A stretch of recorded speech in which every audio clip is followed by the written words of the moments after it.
Hey everyone, welcome back to Just Politics. I'm Colin. I'm Sister Eilish. And I'm Joan Neal.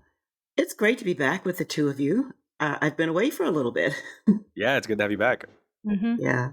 Well, unfortunately, I'm only back for a short time because in my new role as interim executive director, my time is a little bit constrained these days. So you won't be hearing my voice as much on the podcast or in the conversations as we have in the past. You won't be with us in record, but you'll be with us in spirit. Absolutely. And we look forward to hearing your feedback, too, from each episode, Joan. And you'll get that because I'm going to be listening. Excellent. We look forward to welcoming you back to the podcast later this season. Well, I will miss being here, but I know that the two of you will have an excellent season. We'll see you soon. All right. Thanks, John. All right, so we're back with a brand new season. I feel like it's been a while since we dropped our last episode. I believe our last one was before the 2024 election. Wow, that feels like it's been 10 years. A lifetime ago. There's been so much happening. Good, bad, ugly. Actually, I don't know how much good. Yeah, I know. And it feels like it's been so hard to even keep up. It's like one thing after the other. Yeah, definitely. Like drinking out of a fire hose. It's been a lot. Stories of cruelty, stories of really terrible policy affecting folks, and kind of feels like we're in a moral moment. Yeah, I agree. You know, I keep telling all my friends that one of the things I've been most kind of inspired by lately was Senator Cory Booker talking about the moral moment that we're in right now. Yeah, And how are we to respond to that moral moment? definitely. Which is, I feel like, the goal for this podcast in a way too. Taking from that idea and trying to stay grounded in a time when things feel so unstable, and trying to be connected to folks that are able to bring hope and that moral clarity in a time when things are just so, I mean, unprecedented is such a terrible word, but like Right. unprecedented too, right? Mm-hmm. And I think it's those folks who are really calling us to be present in the moment and to take stock of what's important to us and who's important to us. Yeah, and that's what we want to do this season as well, is just lift up those voices and those stories of the people that really are showing up in this moment now. And I think the guest in today's episode, as we kick off, Sister Janet Kinney, is a great example of that. Sister Janet runs an immigration clinic on Long Island, was a nun on the bus with us in 2024. At least you and I were able to ride with her Right. all the way from the Southwest tour, from the border up to San Francisco. She's one of my favorite people. Oh my gosh, same.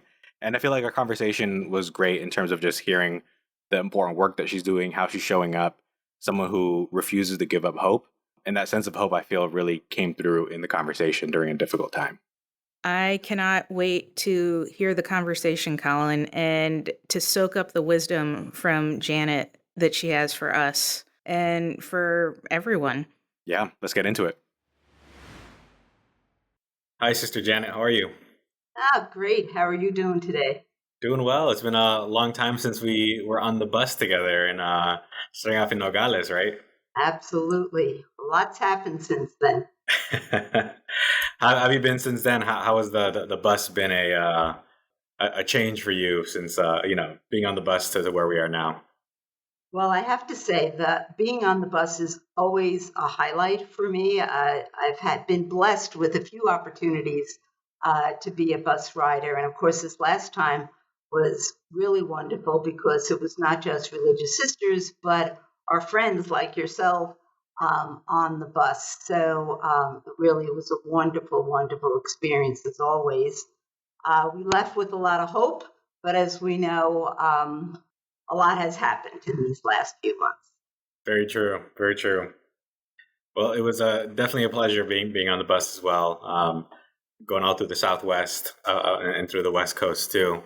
We actually have a clip from one of our stops, or one of our first stops, when we were in Nogales, down at the southern border at the wall, and we did a walk along the border wall, and then close with a rally with our partners there at Kino Border Institute as well. It's from Sister Eileen, and I'd love to just get your reaction or thoughts to this on the other side of it. And that God loved the world so much that God sent his son as a refugee and as someone who was questioned about his status, about he was born on the way to have to prove, his family having to prove their documentation in a sense, through the census counting, strength and faith, and they still have hope and goodness in front of them. And I wonder, why don't we want these people in our communities? What are we afraid of? Why are we afraid of children? Why are we afraid of families that, like my family, just wanted the best? So that was Sister Eileen at our closing rally. I'm just curious on your reactions or thoughts from that closing. Well, it's funny. As she was speaking, I was remembering back to that moment and being on the border again. And it had been a few years since I had actually been in Nogales, had traveled down to the border. And what occurred to me is, I work at the Long Island Immigration Clinic here on Long Island, and we were volunteer driven. And I remember having a conversation with one of our volunteers after she started to volunteer. We help people with their asylum applications, among other things. And one of the things she said is, I have such a different view of my immigrant brothers and sisters now that I've met the person in front of me. I have a story. I have a person. And I think that's one of the things that is so lacking right now. It's our perceptions of our immigrant brothers and sisters, the people in front of us. They're these anonymous folks. We see media clips, right, that show, them seen as threats, danger to security, and that's not who they are. That's not the person before us. But that's the fear that unfortunately has gone rampant in our country, based on the perceptions that are very often portrayed in our media and by certain politicians, not all. Well, I love that you mentioned the Long Island Immigration Clinic, because that moves into our next question. Can you tell us a little bit about the Long Island Immigration Clinic, how it was started, established by the Sisters of St. Joseph of Brentwood, and some of the work that you do there as well? Sure. So it was an evolving vision for us. Went back to 2019, 2020. We're actually a relatively new ministry. And at that time, there were a lot of folks, still are a lot of folks on Long Island who had arrived here and had no money, had no resources, who needed assistance. And what we had been doing was bringing them into these volunteer clinics in Manhattan, which is about 50, 60 miles away from us. So long story short, a group of us gathered together with other immigration advocates, and we began to design and implement our clinic. And we've now been in operation for a little over 3 years. We train volunteers who work and overseen by volunteer immigration attorneys and help with their immigration paperwork, their asylum applications, work permits. And since we've started, in 3 years, we've seen over 3,000 individuals and families and have kind of supported them, through their processes. Amen. And how have you seen that work shift for you just in the last, let's say, 6 months? Well, it is beginning to shift. I can't deny that. Well, number one, now that the border has been closed, certainly less people are arriving in the area. Now, people do have up to a year to file an asylum application. So, the rest of this year, I'm sure we'll be seeing folks. But those numbers have started to diminish. People are fearful for coming out. Here on Long Island, we have had some what they call ICE raids, where, people's workplaces, homes, ICE agents have come knocking. So people are very, very afraid to come out. So definitely, we're starting to see a shift. So we're trying to develop other supports that we can for folks. We do know your rights trainings. We're starting to look at helping people with making safety plans, putting together guardianship papers, things we really never thought we were going to have to go back and do, but it's what people need right now.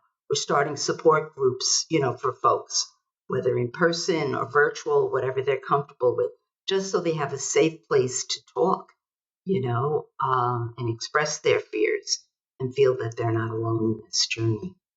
Well, yeah, and drilling down a little bit more on there in the shifting nature of the work, and even tying to what we were talking about earlier about this fear and the cruelty that we've seen as a response. I mean, right now we're seeing, many people being deported to, other countries, El Salvador, and people being taken off the street and schools being raided as well. And it seems like many people in Washington and around the country seem to be okay with it. And it can be very disheartening, I imagine. How do you remain faithful in your advocacy, even when it feels like everything around seems to be taking a turn for the worse? Yeah, it's hard some days. There's no doubt about that. When you see border closures, all these deportation efforts, agreements between your law enforcement and ICE, all of those things. But I also see some good news out there. And I know it's hard to say good news. What's the good news?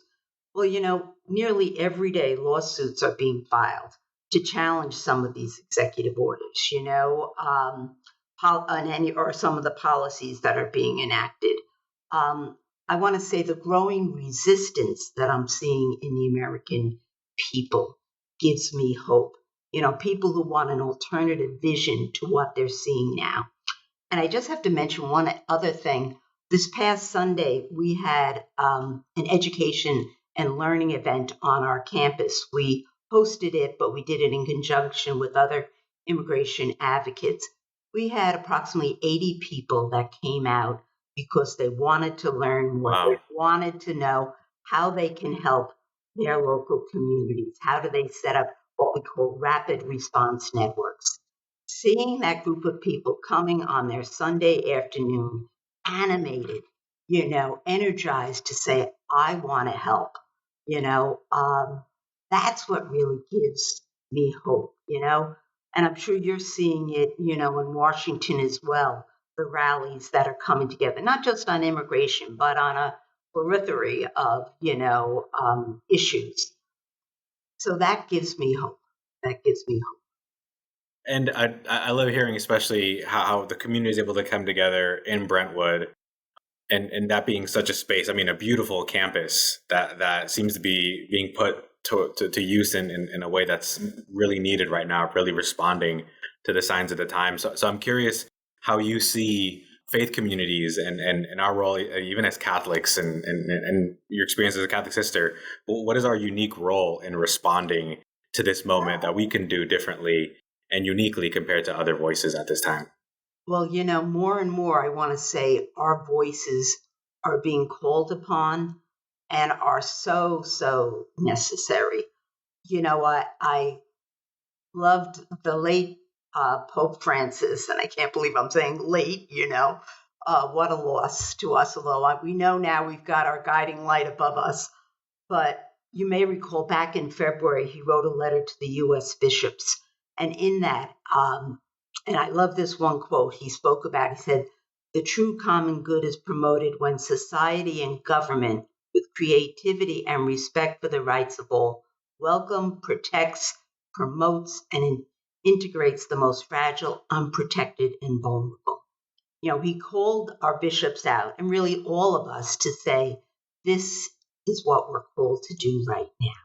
And I think that moral authority is just so, so needed. And in some ways, we have the freedom to do that. At least right now, I feel I have the freedom, to do that. And I think we have to lead the way, because clearly the moral compass right now is not strong in our country, is not strong. Yeah, that makes me think a lot, especially of voices like Cory Booker, who mention how this is a time for a moral moment, and for people to speak out in that. And I'm curious if that's something that you feel similar to. Oh, absolutely, absolutely.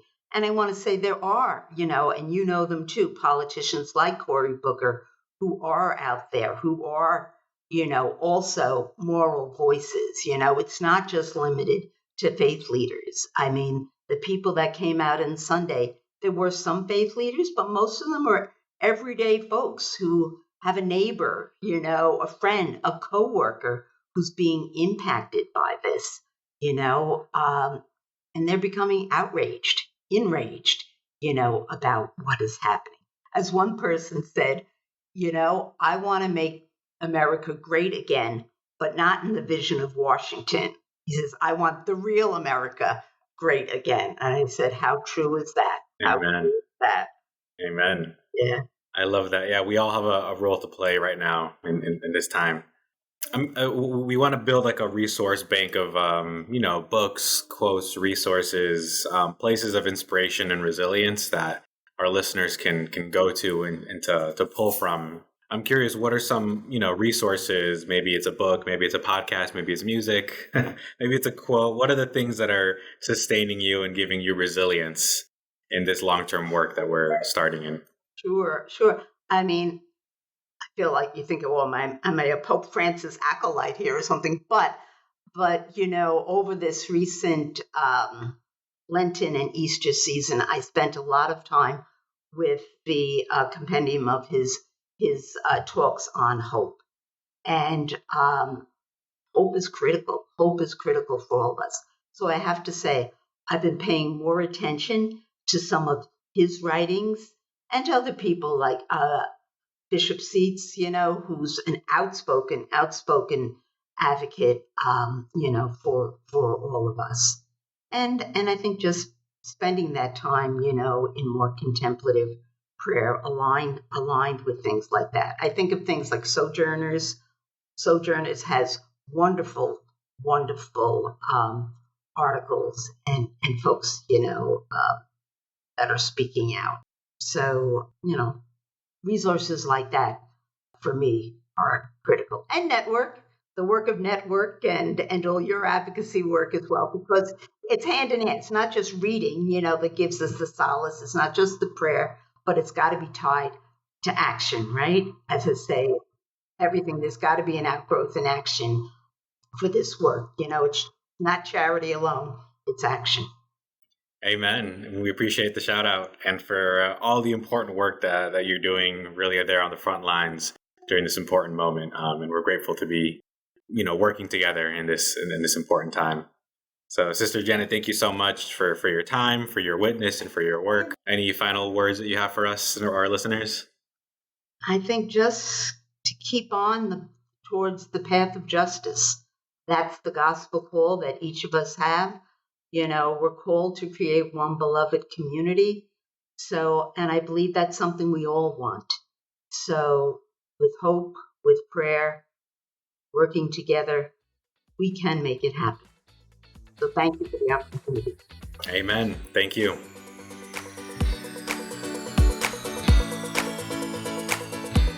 Well, that's it for today's episode of Just Politics. Big thanks to Sister Janet for that reminder of what steadfastness and what hope looks like, and for being someone that just embodies not looking away, not wanting to put our head in the sand, but to be present with everything that's going on.